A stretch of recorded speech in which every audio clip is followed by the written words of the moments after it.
SV news కు స్వాగతం. ముందుగా హెడ్లైన్స్. మహాకుంభమేళకు 7,500 కోట్లు. మన్మోహన్ కు భారతరత్న ఇవ్వాలి సీఎం రేవంత్ రెడ్డి. తూర్పుగోదావరి జిల్లాలో రేవ్ పార్టీ కలకలం. మన్మోహన్ సింగ్ భారతరత్నకు అర్హులే కేటీఆర్. 12 ఏళ్లకోసారి జరిగే మహాకుంభమేళకు ఉత్తరప్రదేశ్లోని ప్రయాగ్రాజ్ సిద్ధమవుతుంది. 45 రోజుల పాటు ఉత్సవంలా సాగే ఈ కార్యక్రమం వచ్చే ఏడాది జనవరి 13 నుంచి ఫిబ్రవరి 26 వరకు జరగనుంది. దీనికోసం ప్రపంచవ్యాప్తంగా 40 కోట్ల మందికి పైగా వస్తారని ఉత్తరప్రదేశ్లోని యోగి ప్రభుత్వం అంచనా వేస్తుంది.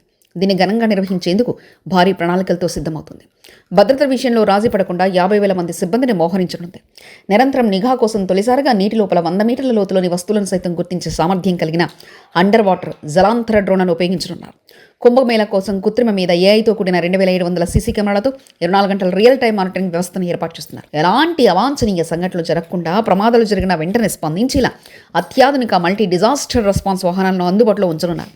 మరోవైపు నేత్రకుంభ శిబిరం ద్వారా 5 లక్షల మందికి కంటి పరీక్షలు నిర్వహించి 3 లక్షల మందికి కళ్లద్దాల పంపిణీ చేసి గిన్నిస్ రికార్డు సృష్టించాలని లక్ష్యంగా పెట్టుకున్నారు. దివంగత మాజీ ప్రధాని మన్మోహన్ సింగ్ ఆర్థిక సంస్కరణల రూపశిల్పి అని తెలంగాణ సీఎం రేవంత్ రెడ్డి కొనియాడారు.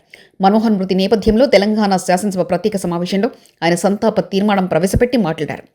ఎందుకంటే వారికి నివాళులు అర్పించి వారి సతీమణి గారికి ప్రగాఢ సానుభూతి తెలపాలన్న ఆలోచనతో వారి సతీమణిని కలిసి నేను రేవంత్ రెడ్డిని తెలంగాణ రాష్ట్ర ముఖ్యమంత్రిని నమస్కారం పెడితే కూర్చో అని చెప్పి తెలంగాణ రాష్ట్రం వారు చాలా ప్రత్యేకమైన పరిస్థితుల్లో ఆ రాష్ట్రాన్ని మీకు ఇవ్వడం జరిగింది.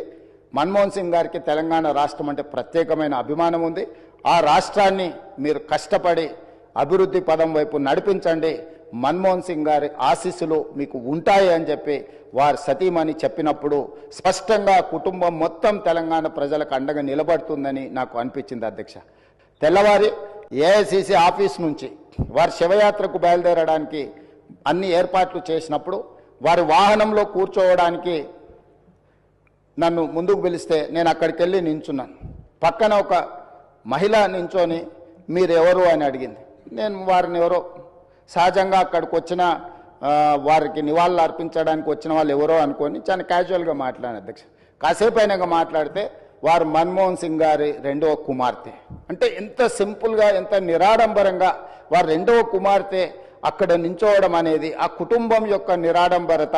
అంటే ఒక ప్రధానమంత్రిగా 10 సంవత్సరాలు ఆర్బీఐ గవర్నర్గా ఆర్థిక మంత్రిగా వివిధ హోదాలలో ఈ దేశానికి సేవలు అందించిన మన్మోహన్ సింగ్ గారి కుటుంబము అంత నిరాడంబరత ప్రదర్శించి అంత సామాన్యులు అక్కడికి వచ్చిన వారి అభిమానులు వారి శ్రేయోభిలాషుల మధ్యలో నించొని వారి నివాళులు అర్పించే కార్యక్రమంలో పాల్గొన్నారంటే వారు ఒక గొప్ప విలువలతో వాళ్ళ పిల్లలని వాళ్ళ కుటుంబాన్ని ముందుకు నడిపించండు. వాళ్ళ కుటుంబానికే కాదు అధ్యక్ష, ఈరోజు ఈ దేశ యువకులకు అందరికీ కూడా డాక్టర్ మన్మోహన్ సింగ్ గారు ఆదర్శము.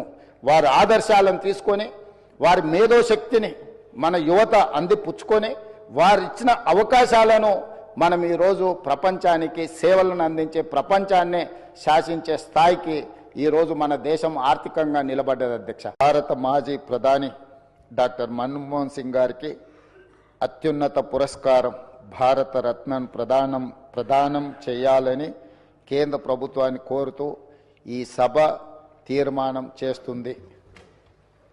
వారితో తెలంగాణకున్న ఈ బంధము మనం ఎప్పటికీ మర్చిపోలేనిది. కాబట్టి ఈరోజు తమరి అనుమతితోటి ఫైనాన్షియల్ డిస్ట్రిక్ట్లో ఒక మంచి ప్లేస్లో డాక్టర్ మన్మోహన్ సింగ్ గారి విగ్రహావిష్కరణ చేసుకోవడం ద్వారా శాశ్వతంగా మనము వారి వర్ధంతులు జయంతులు వారి జ్ఞాపకాలు శాశ్వతంగా తెలంగాణ ప్రజల గుండెల్లో పదిలమై ఉండే విధంగా ఇంకేదైనా సలహా సూచనలు ఎవరైనా ఇచ్చినా కూడా ఒక మంచి ప్రాంతంలో మాజీ ప్రధానమంత్రి డాక్టర్ మన్మోహన్ సింగ్ గారి విగ్రహాన్ని ప్రజలందరూ గుర్తుపెట్టుకునే విధంగా ప్రజలందరూ వారిని స్ఫూర్తి తీసుకునే విధంగా ఎక్కువగా ప్రజలు ఎక్కడైతే మమేకమవుతుంటారో కలుస్తుంటారో ఆ ప్రాంతంలో డాక్టర్ మన్మోహన్ సింగ్ గారి విగ్రహం ఉంటే మనందరికీ స్ఫూర్తి నింపిన వాడవుతారు.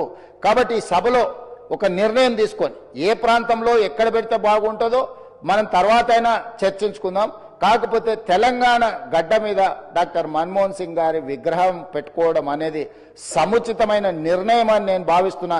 దానికి కూడా ఈ సభ ద్వారా ఆమోదం తెలపాల్సిందిగా సభ్యులందరినీ కోరుకుంటూ మీ దగ్గర సెలవు తీసుకుంటున్నాను అధ్యక్ష. ధన్యవాదాలు. ప్రధాని మన్మోహన్ సింగ్ గారు 33 సంవత్సరాల పెద్దల సభలో ఉన్నారు. శాసనమండలిలో కూడా సంతాప తీర్మానం పెట్టి నివాళులర్పిస్తే బాగుండేదంటూ హరీష్ రావు వ్యాఖ్యానించారు. మన్మోహన్ సింగ్ గారు పెద్దల సభలో ఆయన 33 సంవత్సరాలు పెద్దల సభలో పనిచేశారు. ఈరోజు మన రాష్ట్రంలో కూడా పెద్దల సభలో వారికి నివాళులు అర్పించుంటే మరింత సముచితంగా ఉండేది. ఎమ్మెల్సీలు చాలామంది కూడా అడుగుతున్నారు, ఎందుకు మన్మోహన్ సింగ్ గారి సంతాప తీర్మానాన్ని శాసన మండలిలో పెట్టలేదు అనేటువంటి విషయాన్ని వాళ్ళు కూడా అడుగుతూ ఉన్నారు. మరి శాసనసభ పెట్టినప్పుడు శాసన మండలిలో కూడా పెట్టి వారికి నివాళులు అర్పించుంటే మరింత బాగుండేది. దాన్ని వారు గమనంలో తీసుకుంటారని చెప్పి భావిస్తున్నాను.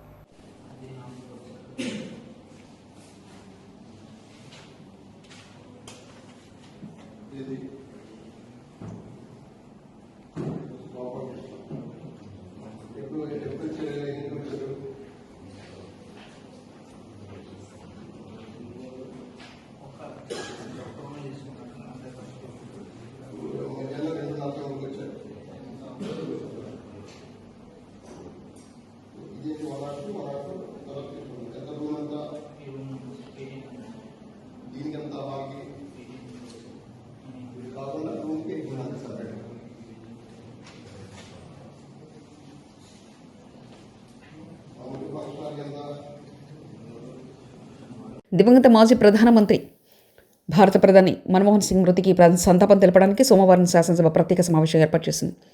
తెలంగాణ ఏర్పాటుకు ప్రధానిగా మన్మోహన్ సింగ్ చొరవ తీసుకునేందుకు కృతజ్ఞతగా అసెంబ్లీలో నివాళులర్పించాలని ప్రభుత్వం నిర్ణయించింది. ఉదయం 10 గంటలకు సభా సమావేశం ప్రారంభమైంది.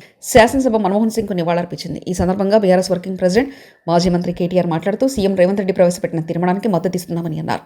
మన్మోహన్కు భారతరత్న ప్రతిపాదికను తమ సంపూర్ణ మద్దతు ఉంటుందన్నారు. భారతరత్న పురస్కారానికి మన్మోహన్ పూర్తిగా అర్హులని కేటీఆర్ అన్నారు. మన్మోహన్ సింగ్ ప్రధానమంత్రిగా ఉన్న కాలంలో కేసీఆర్ కేంద్ర మంత్రిగా పనిచేశారని కేటీఆర్ తెలిపారు. 2024లో కాంగ్రెస్ పార్టీతో పొత్తు పెట్టుకుని ఎన్నికలు గెలిచిన తర్వాత కేబినెట్లోకి భాగస్వామ్య పక్షాలను కూడా ఆహ్వానించారన్నారు. ప్రతిపాదన పూర్తి స్థాయిలో ఏకీభావం తెలియజేస్తా ఉన్నాం అధ్యక్ష. థ్యాంక్ యూ అధ్యక్ష. అధ్యక్ష, గౌరవనీయులు పెద్దలు దివంగత ప్రధానమంత్రి మాన్యులు డాక్టర్ మన్మోహన్ సింగ్ గారికి నివాళులర్పించే ఈ సందర్భంగా ముందుగా ముఖ్యమంత్రి గారు ప్రవేశపెట్టిన సంతాప తీర్మానానికి పూర్తిగా మా పార్టీ తరపున మద్దతు తెలియజేస్తూ డాక్టర్ మన్మోహన్ సింగ్ గారికి భారతరత్న ఇవ్వాలి అని ఏదైతే వారు ప్రతిపాదన పెట్టారో దానికి కూడా సంపూర్ణంగా మా మద్దతు ప్రకటిస్తూ తప్పకుండా ఈ భారతరత్న అనే పురస్కారానికి గౌరవానికి వారు ఖచ్చితంగా అర్హులనే మాటను కూడా మా పార్టీ కూడా సమర్థిస్తూ వారి ప్రతిపాదనను పూర్తి స్థాయిలో ఏకీభావం తెలియజేస్తా ఉన్నాం అధ్యక్ష. శ్రీహరికోట రాకెట్ ప్రయోగ కేంద్రం నుంచి ఈరోజు సోమవారం రాత్రి 9:58 పిఎస్ఎల్విసి 60 రాకెట్ల ప్రయోగానికి సర్వం సిద్ధమైంది. నిన్న ఆదివారం రాత్రి 8:58 నిర్విరామంగా కౌంటౌన్ కొనసాగుతుంది. పిఎస్ఎల్విసి 60 రాకెట్లు బరువు 2029 టన్నులు, ఎత్తు 44.5 కిలోలు, 440 కిలోల బరువుండే చేజర్ టార్గెట్ ఉపగ్రహాలతో పాటు 24 బుల్లి ఉపగ్రహాలని నింగిలోకి పిఎస్ఎల్విసి 60 రాకెట్లు చేర్చనుంది. చేజర్ టార్గెట్ ఉపగ్రహాలు 2 నెలల పాటు సేవలు అందించనున్నాయి. డాకింగ్ సంక్లిష్ట సాంకేతిక పరిజ్ఞానంతో రోదసిలో చేజర్ టార్గెట్ ఉపగ్రహాన్ని అనుసంధానం చేసేలా డిజైన్ చేశారు శాస్త్రవేత్తలు. అనుసంధానం అనంతరం విడిపోయి భూ పరిశీలన, సహజ వనరుల పర్యవేక్షణ, పచ్చదనం, రోదసిలో రేడియో ధార్మికత అధ్యయనం చేయనున్నారు. అలాగే మానవ సహిత ప్రయోగాల డేటాను చేజర్ టార్గెట్ ఉపగ్రహాలు అందినివ్వనున్నాయి. ఈ రాకెట్ ప్రయోగంలో అంతరిక్ష కేంద్ర నిర్మాణానికి తొలి అడుగు వేయనుంది ఇస్రో. శాస్త్ర సాంకేతిక రంగంలో అమెరికా, రష్యా, చైనా సరసన భారత్ చేరనుంది. ఇప్పటికే ఇస్రో చైర్మన్ డాక్టర్ సోమనాథ్ షార్కు చేరుకున్నారు. పిఎస్ఎల్విసి 60 రాకెట్ ప్రయోగంతో ఇస్రో వర్గాల్లో తీవ్ర ఉత్కంఠ నెలకొంది. దుర్భిక్ష జిల్లాలకు జలదానం చేసేందుకు ఉద్దేశించిన గోదావరి, పెన్నా నదుల అనుసంధానానికి ముఖ్యమంత్రి చంద్రబాబు నాయుడు గ్రీన్ సిగ్నల్ ఇచ్చారు. క్షామం నుంచి రాష్ట్రాన్ని శాశ్వతంగా బయటపడేసే కీలక ప్రాజెక్టుకు కేంద్రం నుంచి సానుకూల స్పందన లభించింది. ఈ మేరకు తన ఢిల్లీ పర్యటనలో సీఎం గట్టి ప్రయత్నాలు చేశారు. ఈ క్రమంలో జలసంధానానికి సై అంటూ కూటమి ప్రభుత్వం తదుపరి కార్యాచరణకు సిద్ధమవుతుంది. ఆదివారం ఉండవల్లిలో ముఖ్యమంత్రి నివాసంలో గోదావరి, పెన్నా అనుసంధాన పథకంపై చంద్రబాబు సమీక్షించారు. ఉన్నతాధికారులంతా పాల్గొన్న ఈ సమావేశంలో కీలక నిర్ణయాలు తీసుకున్నారు. నాగబాబుకు ఎమ్మెల్సీ ఇస్తాం, నాగబాబు పరమంతురా కానేదా అనేది ముఖ్యం. నాగబాబు నాతో పాటు సమానంగా పనిచేశాడు. ఇక్కడ కులం, బంధుప్రీతి కాదు, పనిమంతుడా కాదా, ఎవరికి ప్రతిభ ఉందో చూసి పదవులు ఇస్తాం. నాగబాబు ఎమ్మెల్సీగా ఎంపిక అవుతారంటూ, మంత్రి అనేది త్వరలో చర్చ చేస్తామంటూ డిప్యూటీ సీఎం పవన్ కళ్యాణ్ వ్యాఖ్యానించారు. మన్మోహన్ సింగ్ స్మారక దినాలు వదిలేసి రాహుల్ గాంధీ న్యూ ఇయర్ వేడుకలకు వియత్నం వెళ్లాడని వివాదాస్పద వ్యాఖ్యలు చేసిన బీజేపీ ఎమ్మెల్యే ఏలేటి మహేశ్వరరెడ్డికి చురుకలంటించిన CPM MLA Koonamneni Sambasiva Rao KTR లాగా చక్కగా శాసనసభ సాంప్రదాయాలకు అనుగుణంగా నివాళులర్పించాలి, కానీ రాజకీయాలకు దీన్ని వేదిక చేయకూడదని ఈ సభలో మన్మోహన్ సింగ్కు మన గౌరవాన్ని చాటాలి, అంతేగాని వేరే వాళ్ళ అంశాల జోలికి మనం వెళ్ళి ఆయనకు గౌరవం అందించదు అంటూ కూనంనేని సాంబశివరావు అన్నారు. నేను మీ దృష్టికి తీసుకురావాలి. మన మిత్రులు కేటీఆర్ గారు మాట్లాడారు. కేటీఆర్ గారు ఎంత డిగ్నిఫైడ్గా సభా సాంప్రదాయాలకు అనుగుణంగా నివాళి అర్పణలో భాగంగా చాలా చక్కగా హుందాగా చెప్పారు. ఈ సభని అంతమేరకు ఉపయోగించుకోవాలి. ఈ సభలో మన గౌరవాన్ని చాటాలి. వేరే వేరే అంశాల జోలికి మనం వెళితే ఇది మన్మోహన్ సింగ్ గారికి నివాళి అర్పించే కార్యక్రమం కాదు. రాజకీయాలకు మరలా దీన్ని కూడా వేదికగా చేసుకునేటువంటి ఒక కార్యక్రమం అవుతుంది. ఇది మన్మోహన్ సింగ్ గారికి గౌరవం అందించదు. తెలంగాణలో మన్మోహన్ సింగ్ విగ్రహంతో పాటు పివి నరసింహారావు విగ్రహాన్ని కూడా కట్టాలని బీజేపీ పార్టీ కోరుతుందంటూ ఎమ్మెల్యే ఏలేటి మహేశ్వరరెడ్డి అన్నారు. గంటల్లోనే మరి మన్మోహన్ సింగ్ గారికి స్మారక చిహ్నాన్ని నిర్మాణం చేయాలని చెప్పేసి వారు అనౌన్స్ చేసిన సంగతిని గుర్తు చేస్తా ఉన్నాను అధ్యక్ష. ఇక్కడ కూడా ఖచ్చితంగా వారి స్టాచ్యూతో పాటు పివి నరసింహారావు గారి స్టాచ్యూ కూడా ఇక్కడ కట్టాలని చెప్పేసి మేము అడుగుతా ఉన్నాం అధ్యక్ష. మహాకుంభమేళకు 7,500 కోట్లు. మన్మోహన్కు భారతరత్న ఇవ్వాలి సీఎం రేవంత్ రెడ్డి. తూర్పుగోదావరి జిల్లాలో రేవ్ పార్టీ కలకలం. మన్మోహన్ సింగ్ భారతరత్నకు అర్హులే కేటీఆర్. ఇవి బులెటిన్ విశేషాలు. చూస్తూనే ఉండండి ఎస్వీ న్యూస్.